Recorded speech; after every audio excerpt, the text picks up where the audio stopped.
Yes guys, what is happening? Welcome back to the channel. It's another beautiful morning in Dubai. In today's video, I'm going to be talking all things fat loss, how to get lean in the first place, and most importantly, stay lean.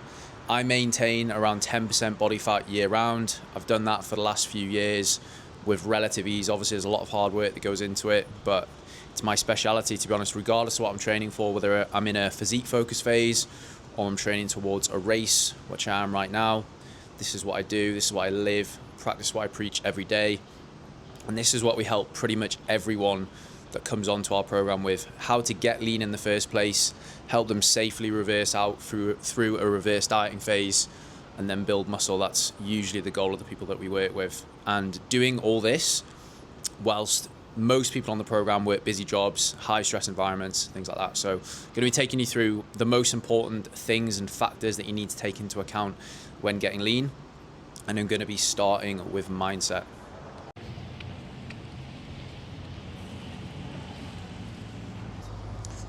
Okay, so step one to getting lean is mindset. And I think this is massively overlooked. And I think this is why a lot of people start programs, they sign up with coaches, they purchase plans on the internet, and then they fall off after a grand total of usually 4 to 6 weeks, I would say. So mindset, if you've got a goal of getting to, let's say, sub 12% body fat, being that person, looking like that person, having that physique, you need to operate on a daily basis like you're already that person. And I know that sounds a little bit strange, but you need to carry out the actions and the behaviors and have that kind of positive mindset that that person would have. And the reason that that's really important is because I always say this to clients: there's always a resultant delayed effect to the work that you're doing. So if you hit all your targets one week, let's say you do your strength training sessions, you hit your step target of maybe 10,000 steps, you do your cardio if you've got that in the plan, you stick to your nutrition targets, it's unlikely that you're gonna see progress in the first couple of days. Like, you might drop a little bit of weight, but you're not going to see significant visual change. So you've got to be able to put in the work even without seeing too much progress. And that's very similar to business as well.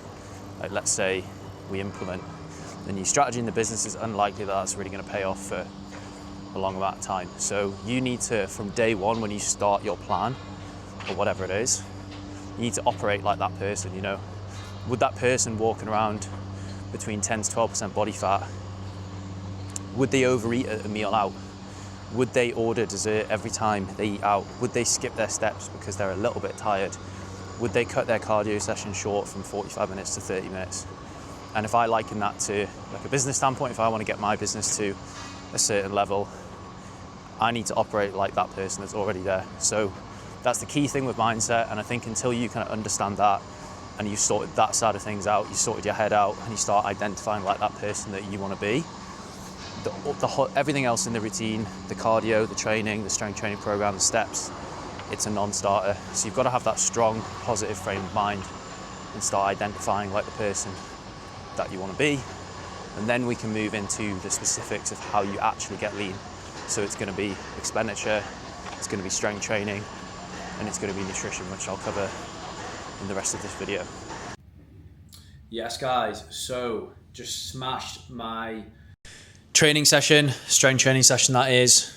As you will know, if you've been following the channel recently, I'm training for a sub 3-hour marathon, which I'm running next Saturday. So the strength training that I'm doing that I've done this week and into next week is going to be very, very light, low intensity. But strength training is another very important factor to fat loss, getting lean, and most importantly, staying lean. Now, I would say the effect that strength training has on fat loss is somewhat indirect, and I'll explain what that means. So strength training is going to help elevate your metabolism. The more muscle mass that you hold on your frame, not only will you look better, but it means that you're going to burn more calories day to day, sitting at a desk, working like I am now. And that's something that a lot of people don't understand. So even though you would burn more calories generally doing a cardio session that is the same length of a strength training session, you are going to continue to burn calories after that strength training session, as opposed to cardio, where basically when you stop doing that activity, you also stop burning calories. Now, I think it's great to have a combination of strength training and cardio in your routine if you're wanting to get lean and stay lean. But the way that I explain it to people, whether that's people looking to work with us, our current clients, is strength training should really be the foundation of your routine if you're looking to get lean. As I say, it's going to shape the way you look, it's going to make you look fantastic, but it's also going to keep your metabolism high year round. And obviously, if we look inside the actual training sessions as well, what we are doing is aiming to get stronger. And I think it goes without saying, if you know someone that maintains a pretty lean physique year round, and I would say what I would class as like a lean physique, let's say sub 14% body fat, anywhere between 10 and 14% body fat, that those people are usually pretty strong relative to their body weight. Now, I'm obviously doing a lot of running at the moment. I'm not the strongest individual, but relative to my body weight, I am very strong. I can squat double my body weight. I can deadlift 2.5 times my body weight. I can overhead press 75% of my body weight. So what I'm trying to say is, if you want to stay lean, well, get lean and stay lean, then getting strong and having a consistent strength training routine is an essential part of your overall routine to get lean and stay lean. But yeah, that is very, very important. And I think a lot of people don't understand that. A lot of people usually, when they're trying to lose fat, they just go straight to the cardio. They start running, they start doing HIIT classes. That sort of training definitely has its place, but strength training should always be the foundation, especially for the busier people that we work with. A lot of them are restricted on time. They can only train 3 days a week. And if I had a client that said, Joe, I'm genuinely too busy to train any more than 3 days a week, but I want to lose fat, I would have them doing probably either 3 full body strength sessions per week or upper, lower and full body. I would try and add a little bit of cardio in if possible, but the strength training would always be the most important thing and the foundation of that person's routine. What's up, people? So I'm back to explain the next incredibly important factor when it comes to fat loss. Expenditure, which is made up of cardiovascular activity and your step count. So basically activity that isn't your strength training program. I'm doing my steps at the moment, so I thought I'd touch on that. So cardio is not essential to lose body fat. However, I think it is a very, very useful tool to incorporate in your routine if you have the time to do so consistently. There is no point doing loads of cardio one week, dropping some body fat, dropping some weight, if you can't sustain and maintain that week to week. Every factor when it comes to fat loss, it comes down to consistency. So if you can't stick to your targets week to week, then you're not going to see much linear and consistent progress.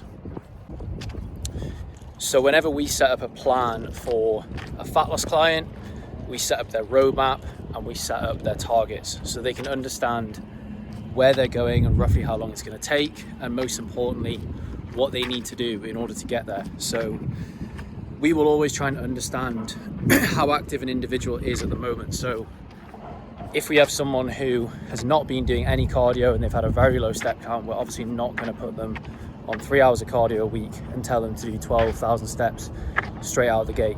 I find most of the people that we bring on board are usually averaging between, let's say, 6,000 and 8,000 steps a day. So we might ask that client to bump that up a little bit and consistently hit 10,000 steps per day. And that is going to be a tool that we will use to promote fat loss. And again, it's got to be consistent, because you doing those steps is going to equal X amount of calories burnt per day and burnt per week. In terms of step count targets, let's say we set someone a target of 10,000 steps.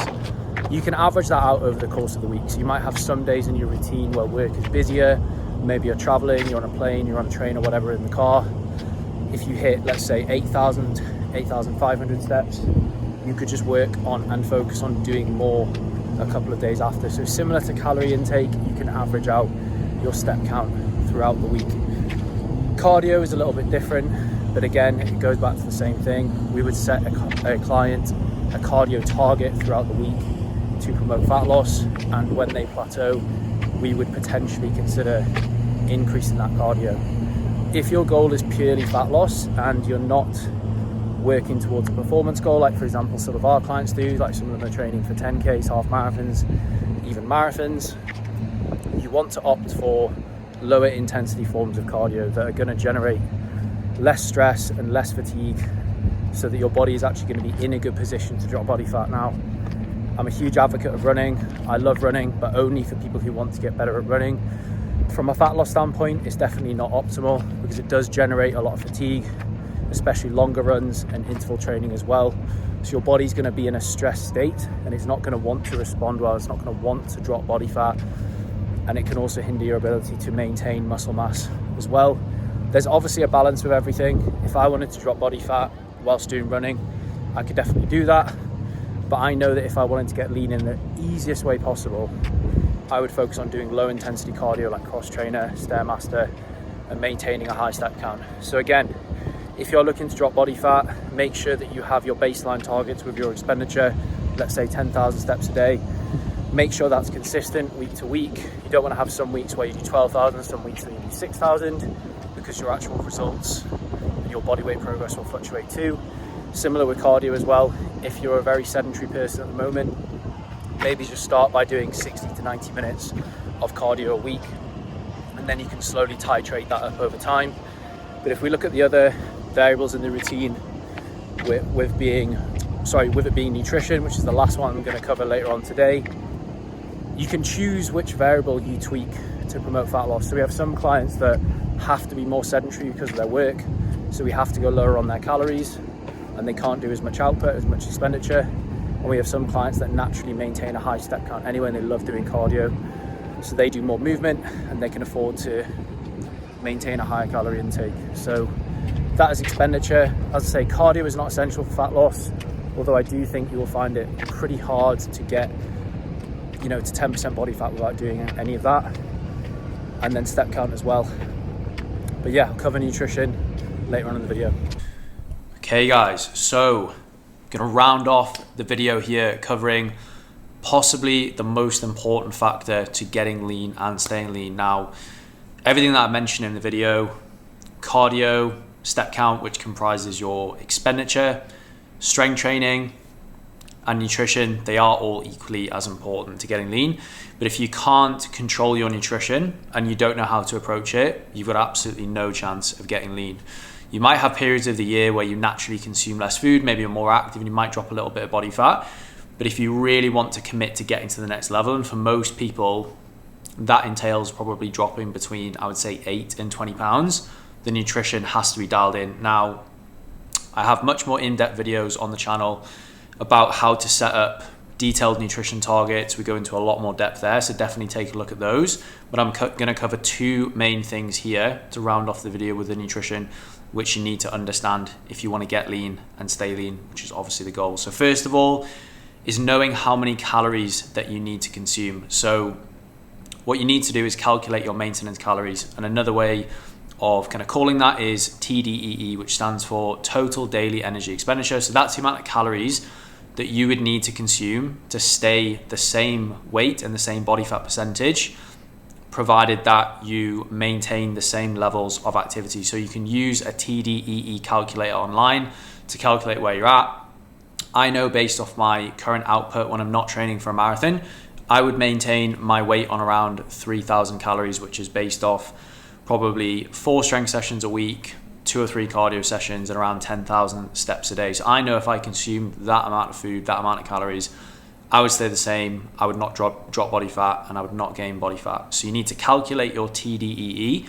And then what you want to do, if you want to get lean relatively quickly, is subtract between, I would say, 400 and 600 calories per day. So if we use the example of myself, if I wanted to get lean quickly, I would take 500 to 600 calories off 3,000. So I would consume between 2,400 and 2,500 calories each day. And as I've said earlier on in the video, it's only worth doing this if everything else in your routine is consistent. And what I mean by that is you might consume 2,500 calories one week and you might be highly active and you might drop weight if you hit all your targets with your cardio and your steps and your strength training.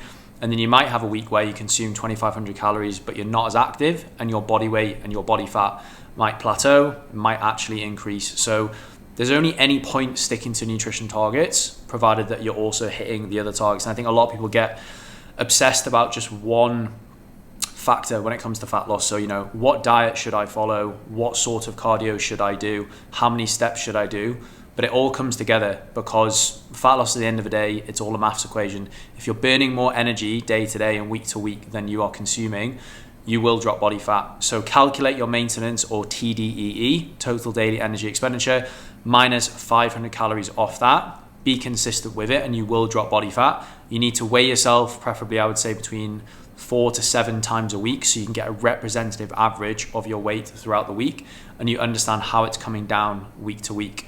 As I say, we can go way more in depth with this. We can talk about macros, we can talk about quality of food, supplementation, and all that sort of stuff. But that is the most important thing. Calculating your maintenance and then getting yourself in a deficit through your nutrition. The second thing, which is heavily applicable to the sort of people that we work with, a lot of people, coaches will put their clients on meal plans and they just stick to the same foods pretty much every single day. That will work. You'll probably get results, do it quicker if you follow that approach. But the sort of people that we work with, they're going out for dinner probably between 2 and 4 times a week. They're traveling, so it's in most cases unsustainable for them and unrealistic for them to follow a strict meal plan. So the ability to adapt on the go and make good decisions with your nutrition when you're on the go is a key part of fat loss. I eat out probably 2 to 5 times a week, and because I've built up the knowledge and the experience of tracking calories, I can eyeball food and roughly know how many calories are in certain meals, so I can make good decisions on the go. So if, for example, you were consuming 2,500 calories per day, a really useful skill to have and a good approach to take is banking calories and preparing for social events that might put you over your calorie target. So let's say you had a dinner out on the weekend with your friends, your partner, whatever, and you thought that based off the food that you would like to eat, maybe you're going to have a couple of drinks as well, that might push you up to, let's say, closer to 3,000 calories on, let's say, Saturday. So you basically need to save 500 calories in order to be able to do that. So what you could do is you could pull down your calorie intake per day by 100 for 5 days, but that takes quite a lot of planning and preparation to do something that far in advance. I'd probably recommend just chopping off 250 calories 2 days prior. So you go a little bit lower on calories and a little bit higher, but over the course of the week, you are averaging out at 2,500 calories per day. As I say, if you need more specific information on nutrition, because it is incredibly important to getting lean and staying lean, definitely take a look at the longer, more detailed videos that I've put up on the channel in the education whiteboard section. But 2 most important things: you're not going to drop body fat consistently unless you know how much you're consuming and you know also how much you should be consuming based off your current stats. And you also need to understand how to prepare for social events. If you can't do that, it's unlikely that you will see a lot of progress. So to round off the video here, the most important factors for getting lean and staying lean is setting targets with your expenditure, so your daily step count, your weekly cardio targets alongside your strength training. But strength training is something that should stay consistent year round. We've obviously got the nutrition target, understanding and knowing how much to eat for your goal and tracking it consistently, and being able to adapt when you're on the go, when you're traveling, when you're having social events.